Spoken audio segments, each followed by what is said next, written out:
Any of you who have printed off the slides that are uploaded to Blackboard, you might find that there's too many of them for one lecture, so I have set the slides, the bits that I'm not covering, to fade out as I go through. It might be a bit hard to get used to, but hopefully as the lecture progresses you won't even notice it.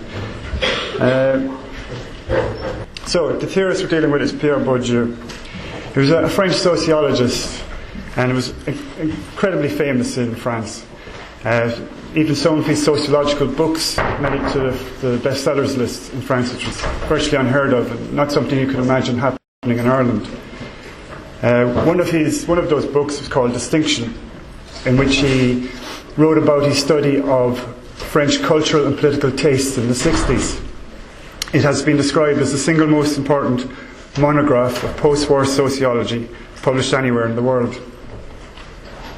Bourdieu was attracted to the sociology of schooling, to sociology of art, intellectuals and education, because he sensed that a new form of capital was emerging, which was defining life chances for people. This capital he called cultural capital. For now we'll define it as educational qualifications and a familiarity with the dominant bourgeois culture. For him, this was operating in a way in prosperous post-war societies of the West that it maintained and helped conserve the social hierarchies under the cloak of individual talent and academic meritocracy. So if you look back through history, prior to capitalism and the Enlightenment as such, divine right operated as the justification for the power structures of the day. The king was there because God put him there. The nobility were there because the king, through the power of God as such, conferred titles on the nobility. So this fell away and something had to replace it. And one of those is the myth of meritocracy. So Bourdieu, the innate natural talent of the individual as such, is seen as the reason why the dominant in society are in their positions of power. And Bourdieu saw this cultural capital, which really is what this greatness comes down to, as being unequally distributed throughout the class structures. His work can be seen as an attack on this myth.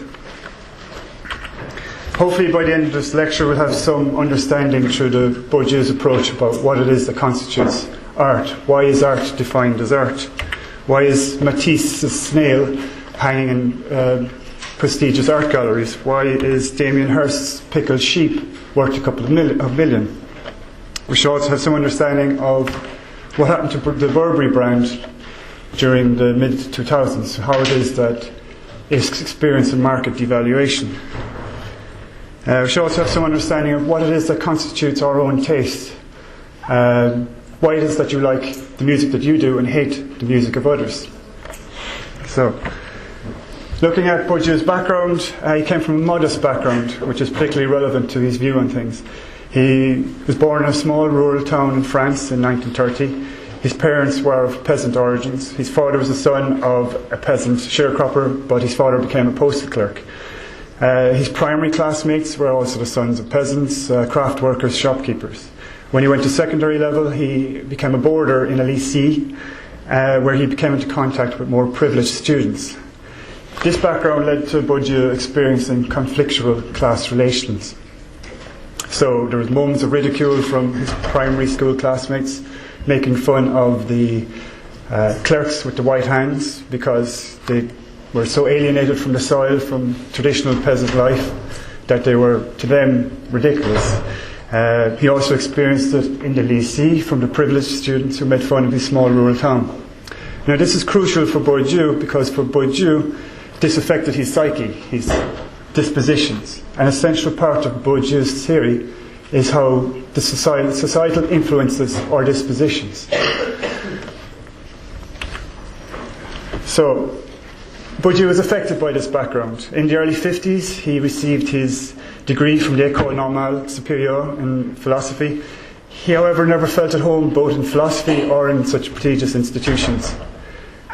He felt that philosophy was for those who were from privileged backgrounds who were attracted to it due to the status of it at the time.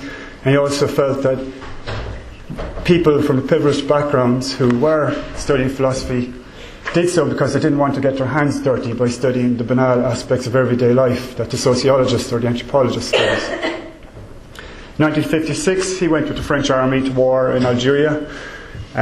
This was a period of decolonization and war. He spent some time towards this period working for a university in Algeria, and he carried out some anthropological work on the Kabyle people and the effects of colonization. In 1960, he began a distinguished sociological career, and this culminated in the chair of sociology at the Collège de France.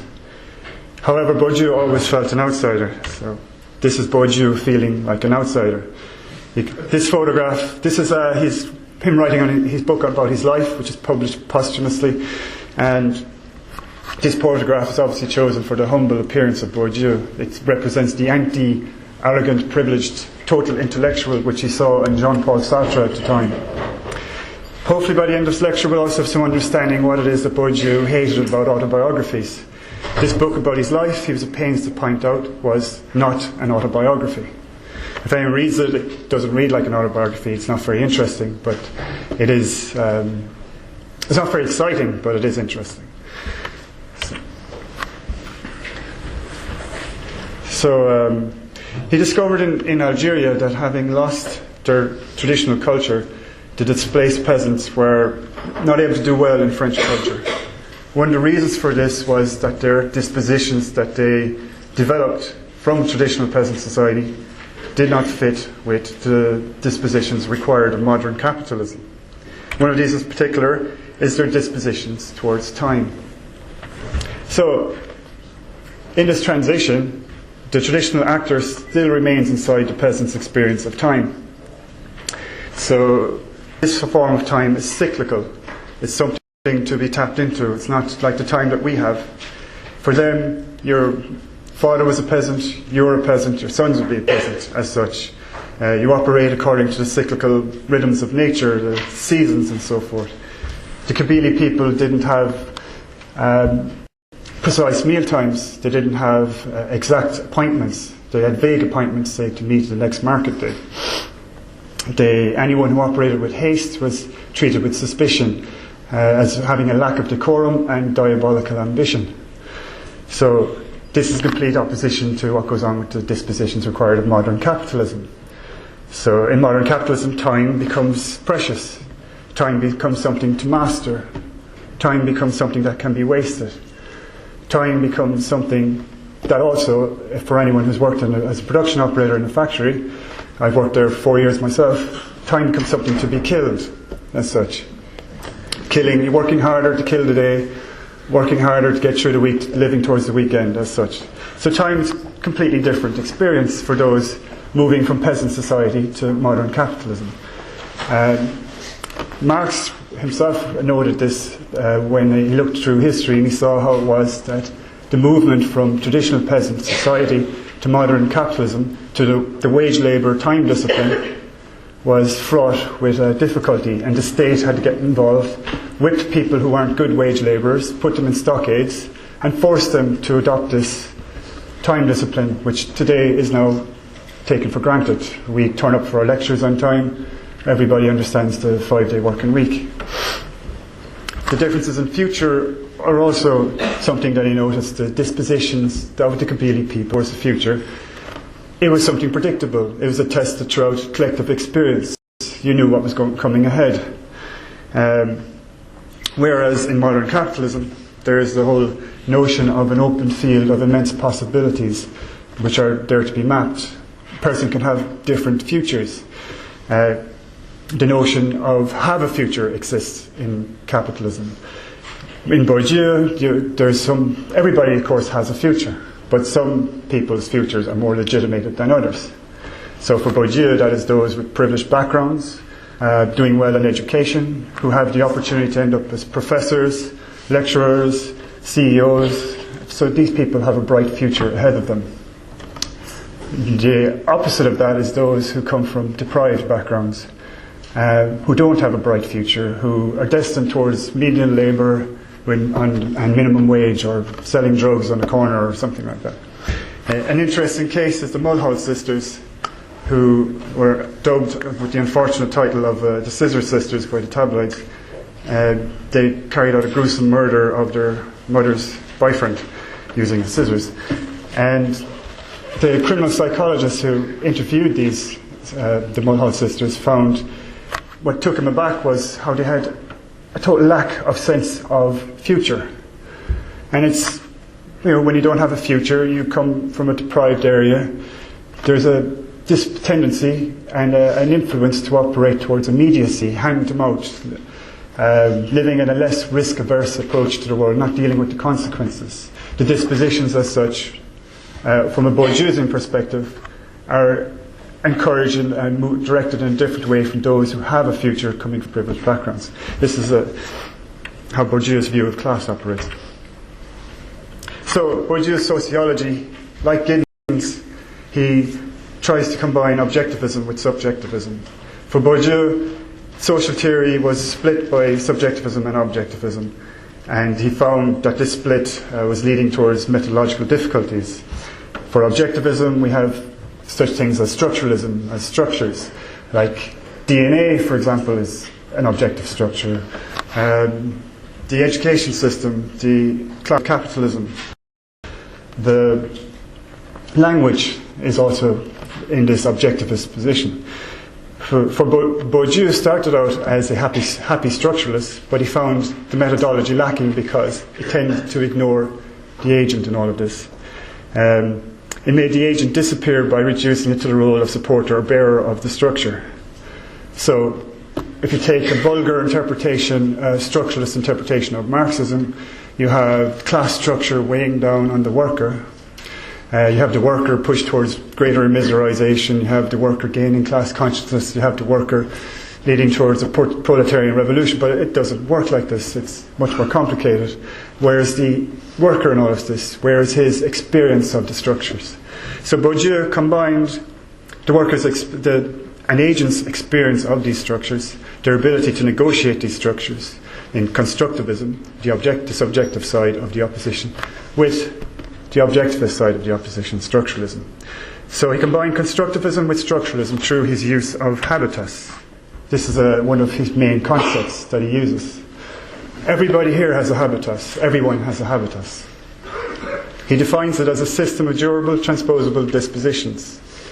So if you think of dispositions, I find it helps to think of habitus as being composed of your skills, your fluencies, your biases, your particular tastes, your insecurities, your expectations about the future. These are present in your mind and your body. So this is your habitus, the system of dispositions.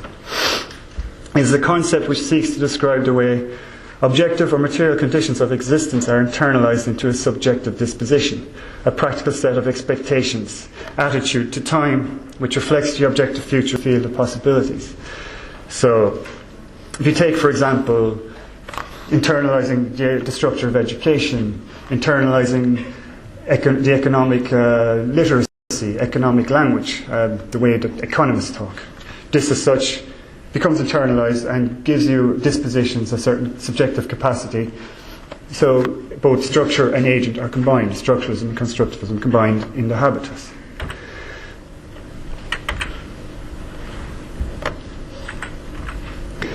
So, with habitus, actors are seen to operate in a reasonable manner. It's reasonable to them. It may not appear reasonable to others.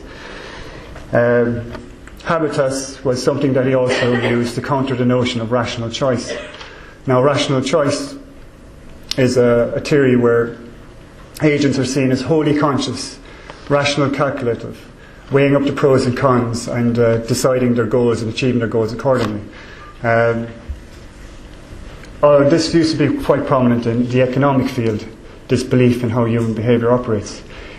Although a lot of people, if they really examine it, wouldn't say they believe in it right now, but it's still embedded in the general public's attitude and their expectations. When you ask someone why, you expect them to give you a justification which is based on their wholly conscious understanding of why they did something. But Bourdieu would say, nobody really truly knows why. It's more difficult than that. If you were to think of tying your laces, you don't remember tying your laces. We're not wholly conscious beings. You don't remember all the loops that you put into making the knot. If we were wholly conscious individuals, it would take us about 2 hours to get out of bed in the morning. But Bourdieu does have, however, instead of this rational, calculative, conscious individual, what he has is a sense of agency based on strategy. This is not wholly conscious form of planning strategy. This is more strategy to do with your sense of the situation, your experience of a situation, the expectations you've gathered towards it from your past experience, your sense of the situation, your feel for the game. As such, you respond to a situation in this strategic manner. When you're asked the question why, you'll provide a justification. That justification itself, even though you might think you believe it, is itself part of the strategies we've learned. So he noticed in Kabylie society how people weren't operating as rational, calculative, rational choice type individuals. He noticed in the symbolic role of bridal negotiations. The father would haggle for the price, for the dowry for his daughter. Then upon gaining a good price, he'd hand back a large sum of the money, which seems completely irrational. But what he gained out of it was symbolic profit. He gained a sense of honour and respect. For the Kabylie people, this seemed a perfectly reasonable approach to the world. It may not seem reasonable from another perspective. This is how Habitus operates. So the Habitus, field is another vital concept which Bourdieu uses. And the Habitus is sort of structured within a field. We all encounter fields every day. We pass through fields in our life. Field of sports. We've all gone through the field of education. We're in it now. We're even affected by the field of parenting styles. And, the field of science, the field of art, the field of music. So for Bourdieu, those who occupy positions in these fields, as such, become influenced by them. The Habitus, as such, internalises their understanding of the field, and they develop certain behaviours which to them appears reasonable within that field. So the Habitus-field relationship is what Bourdieu uses to overcome the objective-subjective opposition which I referred to earlier. It involves also unravelling further oppositions, such as false dichotomies which have become embedded in our common sense perception of the world. So Bourdieu is all about unravelling our common sense perception of the world, what we take for granted. One of the false dichotomies here, and probably the main one that Bourdieu deals with, is the individual-society dichotomy. The notion of the rational choice individual operating on his own is part of that dichotomy. The opposition between society and individual. The notion that the individual is distinct from society. For Bourdieu, no individual is distinct from society. And the field relationship with Habitus shows this, that historical societal structures pertaining to the field become deeply embedded in the minds of those who experience them, and that these structures in turn gain much of what distinguishes them through how these agents perceive and respond to these same structures. As such, the individual isn't distinct from society. If you think of the education system, it is what it is according to the perception of those who experience it, and it also is what it is according to the way in which they externalise the dispositions they've accumulated, internalised as such, within that structure. So you recognise the field of education as a consequence. Field, society, individual are not separate. So a field is distinguishable by the particular objective relations. Right now there are relations of power in this room. In the field there's relations of subordination, homology, analogy. All of these are to do with objective relations. The power relations come from the institution itself, which puts me here in this position as such, and you're the students supposedly in the more subordinate position according to an understanding of the way objective relations work. Other objective relations are also basically things. And Bourdieu uses this term objective relations time and time again. So things in terms of nouns as such would be the objects of the education system, the qualifications the degrees, the courses that you do, the schools and departments. It's also the discourses that you use. An education system is distinguishable by the fact that the field of academia, for example, has the discourse of academia in it, the discourse of science. It generally doesn't have the discourse of the everyday that we use all the time. So these things make the field distinguishable. And these objects are in subordinate and dominant relations to each other. So often the discourse of science tops the discourse of poetics, for example, in series of the field of academia. A field itself has a specific logic. In each field, a game is played where occupants of the field jostle for position. So in the field of academia, they're all trying to get published in peer-reviewed journals, and they're all engaged in this process of, getting people to listen to their lecture and write books which everyone reads, and impose as well their representation of what, as an academic, they feel the world is. A lot of these struggles take place in field, and it is by these struggles, this logic as such, that the field itself becomes recognisable. Field, so there are certain scarce items and skills which are valuable. In the field of sports, these differ between fields. You'll have hand-eye coordination, the ability to score a goal from 40 yards out, the ability to earn a lot of money as a professional. These are resources valued within a field of sports. These would not be so valued within the field of academia. So pursuit and accumulation of these resources, both as objects themselves, such as degrees or money, and as competencies embodied in the habitus. Pursuit of them means that fields are also spaces of power. So if you take the field of art, in an art gallery of contemporary art, you're consequently more likely to find people from privileged backgrounds. People who read sophisticated books, drink fine wine, have PhDs, have a sophisticated mastery of language. You're less likely to find people who've, I don't know why football's in there, but you're less likely to find people who drive a souped-up Honda Civic, finish school at the age of 16, say like at the end of each sentence, or lad at the start.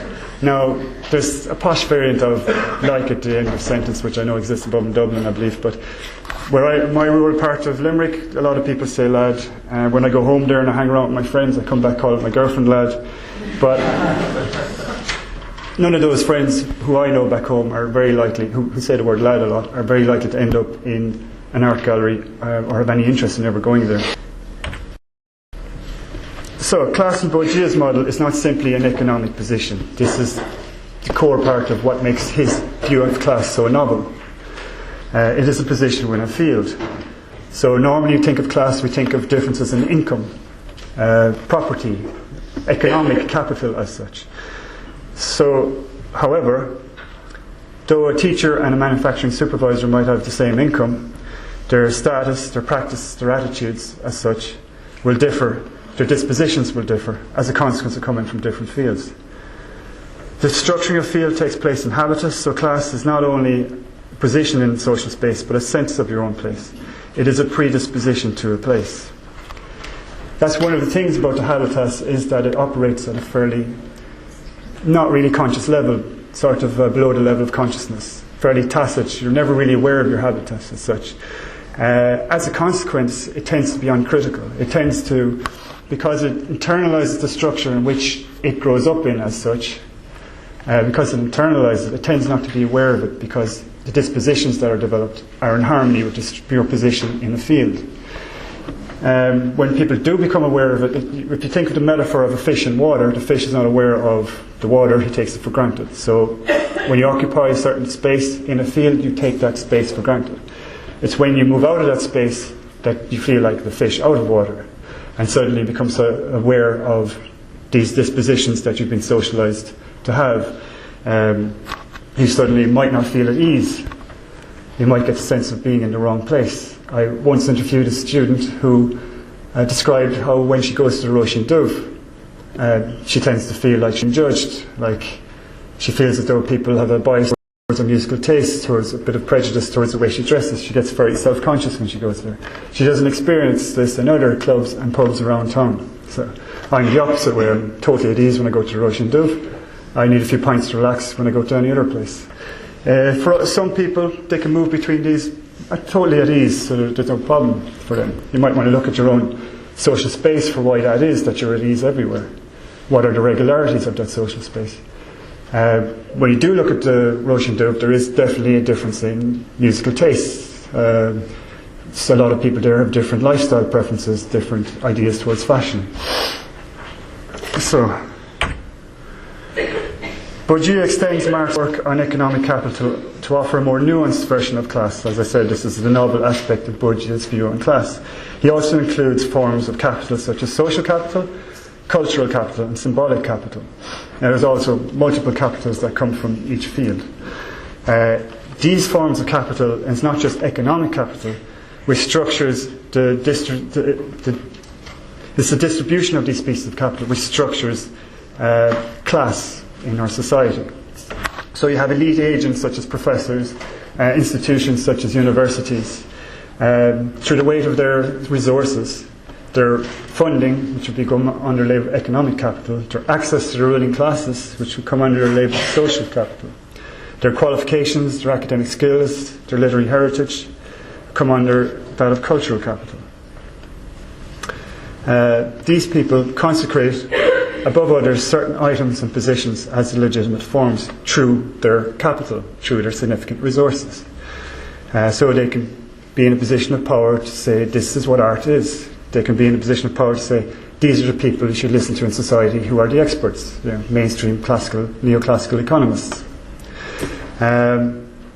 So as such, when all of these resources that people have are viewed with are valued by people who perceive them, who sense them, when these resources are seen as giving a person a certain status, a certain prestige, a certain authority, which gives them the capacity to consecrate something as the legitimate form, this for Bourdieu is symbolic capital. So symbolic capital is made up of all the other forms of capital. It's made up of a recognition of those forms of capital by someone else as being valuable. It is also based on misrecognition. So people are not aware of the arbitrariness of how it is that someone comes about to obtain and accumulate this capital, or why it is that this capital came to be valued in the first place. So certain forms of artworks are valuable at different times. Certain forms of dispositions are valued at different historical, societal, material relations in time. So this is their symbolic capital. For Bourdieu, social struggle or class struggle is all about the struggle over forms of both economic and symbolic capital, over accumulating them and over defining what symbolic capital is. So we're back to the question at the start. What is it? How is it that symbolic capital as such says this work is a piece of art? This is a work of art. How does it consecrate something as art? Well, Bourdieu talked about certain people who occupy the field of art who have certain form of symbolic capital. The museum curators, he said, he described them as tastemakers, as guides, as artistic guides to the elite. The same sort of symbolic capital goes through the art critic, the prestigious artist. So someone with a lot of symbolic capital took Damien Hirst on board, and now you have these pickled sheep worth a fortune. Matisse, towards the end of his life, he was in ill health. He had aides to help him make cutouts, and although his art wasn't as representational as it once was, people still saw in the artist his great eye for colour. So we have the snail as such, which is because he had enough prestige at the time, I presume, part of the reason why it was seen as a work of art. I'm not saying it isn't, but so basically the case is that at certain times, if someone has, under the right conditions, if someone has the support of the symbolic capital of themselves, of others, they can technically can their own excrement and sell it as a work of art, which is what Manzoni did. So if you think this is in poor taste, the rest of the lecture deals with taste. So Manzoni, as such, the story goes, his father didn't like his art, and he, described his art as, shit. So Manzoni took the comment literally, made 90 cans of his own excrement, and sold them for their weight in gold. So somebody else obviously liked the joke, someone with a lot of symbolic capital as such, and recently one of these sold for about £70,000 sterling, and another one was valued at about £130,000 sterling. And I hear the tins are starting to leak. So Bourdieu's research on taste in the 60s, in 60s France, it's not just symbolic capital that consecrates something as art, that constitutes what our taste is. He revealed the importance also of relations of difference in valuing cultural goods. So class oppositions are embedded in French notions of high art or good taste, which value certain properties of cultural goods above those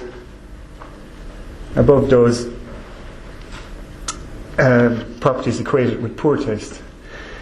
So basically, if something is more scarce as such, it's more likely to be valued as good taste, as a cultural good worth having. So this is particularly the case where the distinctive property that an object has distinguishes it from the product, from properties equated with the popular taste of the lower classes. So authentic, something that's authentic and has the property of being uncommon, enhances an object by contrast to imitation and popularization. So when the petty bourgeoisie buy prints, the upper classes buy the real thing from the proper galleries and such. Alright, we'll jump there. So, going back to what happened to the Burberry brand, and why is it that the Burberry brand experienced its fall in market value, its fall in the prestige of its label? Danielle Westbrook happened. She's from a celebrity from EastEnders, I believe. Now, the thing is with it's not just Danielle Westbrook. When this photograph came out, it went viral on the internet. Now, the thing is she's not the right type of celebrity as such to wear this brand. It's more to do not just with her, but the association with the lower classes, which in England has often come under the derogatory term of chav. She's described as a chav celebrity. As a consequence of not coming from the upper classes, she as such hasn't internalised the legitimate mode of consuming such a luxury item.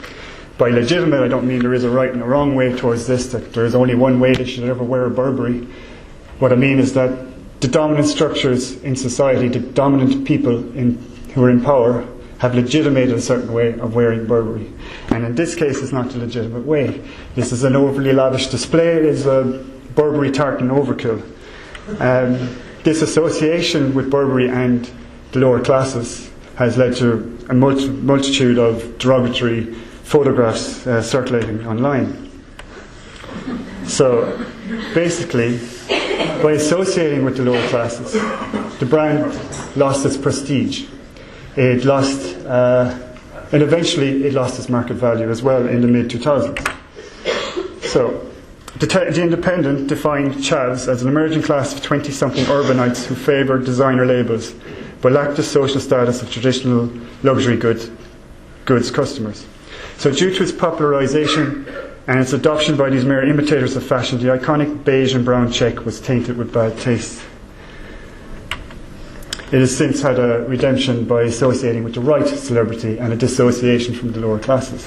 This is Emma Watson looking all twilighty and condescending, aristocratic. So, Bourdieu's work in distinction also uncovers the effects of differences in material relations. He's found how material contrasts in everyday life of the classes mirroring contrast in cultural appreciation. So people from working class are immersed in practical, hands-on labour of everyday life, leaning towards seemingly practical people and solutions, shy away from abstractions and people whom they perceive as not having a practical sense, as wishy-washy intellectuals. This was his finding in France in the 60s. I'm not saying it's always true. The working class taste he described as a taste of necessity, which is basically whereby people working from day by day, getting food on the table. These are their concerns, the practical concerns of everyday life. But he was, from the taste of necessity, people expected continuity between art and life.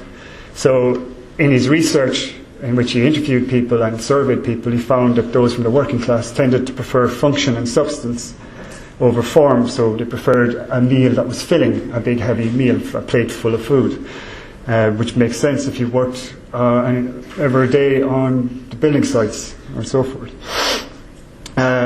He also found that they preferred landscape paintings because they represented something. They represented what they looked like.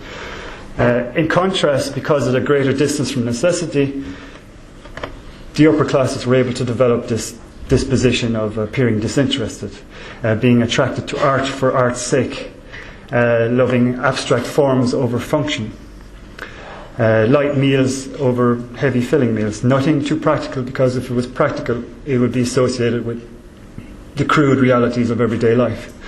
So Bourdieu, however, says that this disinterestedness is not disinterestedness. In fact, it is a form of status.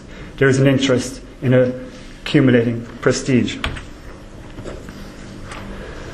So, the lover of great art as such comes across as appearing disinterested, but he is actually investing in the legitimated side of the oppositions which permeate through the art world. The reason for this is that he gains a certain status by being associated with them. This is why he attaches himself to the notion of sublime over vulgar. He attaches himself to the notion of refined and elegant over crude. This perception of disinterestedness is misperception or misrecognition. Ultimately, it's based upon symbolic violence. Symbolic violence is central to Bourdieu's view of power in society. Symbolic violence is where coercion is aided through consent of the dominated to domination, having only recourse to evaluate the situation through instruments of knowledge or categories of perception which are shaped by the dominant. So what do we mean by instruments of knowledge? The dominant shape the textbooks that permeate throughout our secondary schools. They shape the pamphlets that we use as guides through a museum of art. The categories of perception also shaped by the dominant. These are something which exists in our common sense perception of the world. So the dichotomies already referred to. Marx refers to these as bourgeois categories, that they as such stem from changes that occurred in society through the Enlightenment, through the advancement of science, through things that have generally been pushed by those in power. The other categories of perception are based on occupational taxonomies, such as the nurse defers to the doctor on all things knowledgeable and patient care. In this case, the nurse puts herself in a position of subservience by evaluating the doctor and herself relationship through categories of perception shaped by the dominant. Thus, she is a victim of symbolic violence. Categories of taste fit into this. An interesting one is gendered categories. Although Bourdieu doesn't deal much with gender as such directly, he has one book on it called Masculine Domination. However, if you think of history, it has tended to be dominated by men. We've all come out of patriarchal societies. This has left a legacy as such in the categories of how we perceive the world. Men tend to be judged on actions, women on good looks. If you look back to the 90s, when the third wave of feminism happened to be, would you believe, popularised by those radical feminist Spice Girls with girl power, the notion behind girl power is of solidarity and loyalty to other women, also of pushing forward the individual woman. Each of the Spice Girls had an important individual personality as such. So women had an individual personality to which was being put out forward to be recognised in the world. There was also the increase of female heroes in movies and so forth. However, one aspect which remains constant throughout is the scantily clad nature of the women involved. The case is that in the gender categories, men are for thinking, women have been perceived as being for their role as to appear beautiful, pretty, sexually appealing. The question is it the case that 90s girl power was really about empowerment of women, or is it the case that it was just these women were listened to or perceived as such, or that the only way to get recognition is by being sexually appealing? Is it the case that they were subscribing to a role of being sexually appealing, which is a category by male domination? Is it the case that they themselves were victims of symbolic violence? I'm not saying it is, I'm just putting out there as an illustration, something for you to consider.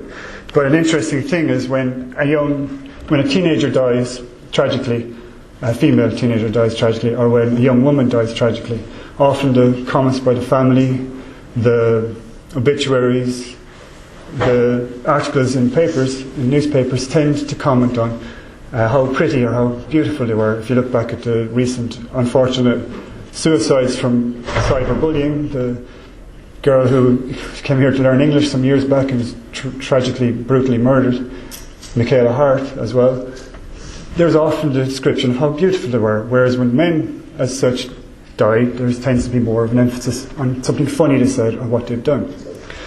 This, as such, could be a case of symbolic violence in operation. So, symbolic violence works to conceal the arbitrary, because this is sort of also encouraged by the fact that the habitus is so uncritical. It tends to operate on an unconscious level, like fish in water. It takes things for granted. It also believes the prestige of symbolic capital. It tends to be more prone to accepting the prestigious aspect of symbolic capital, consecrate things. It listens to authority, it listens to figures of honour and respect. So symbolic violence tends, as such, then, because we take these perceptions for granted, we don't think about them, to conceal the arbitrary. It makes the habitus of the privilege as such appear natural.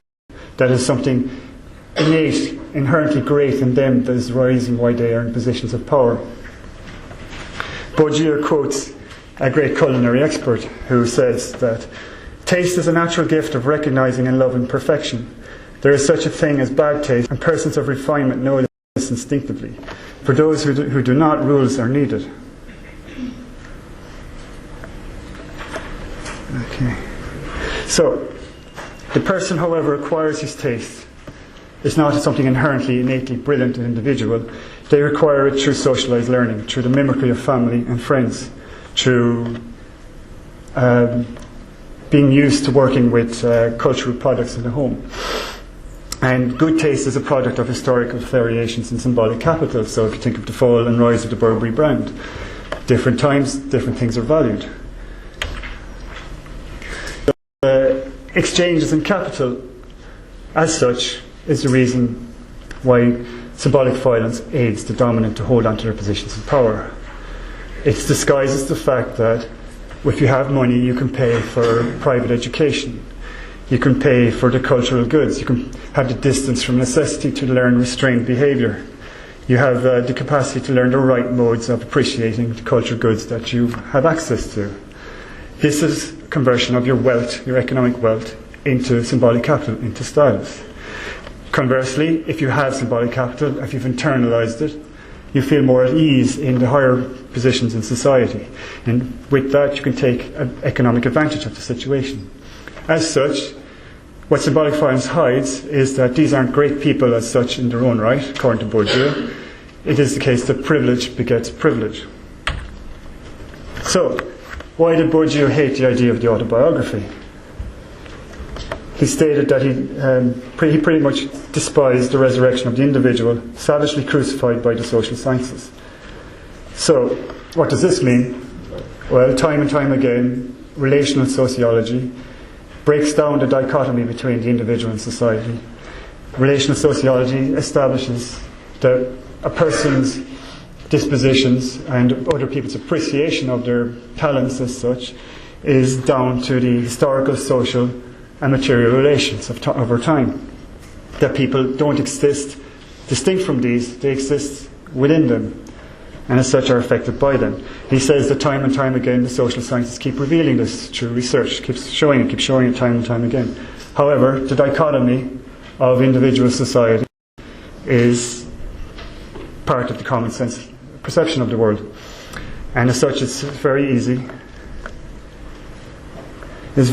for all that work to be torn apart by common sense perception.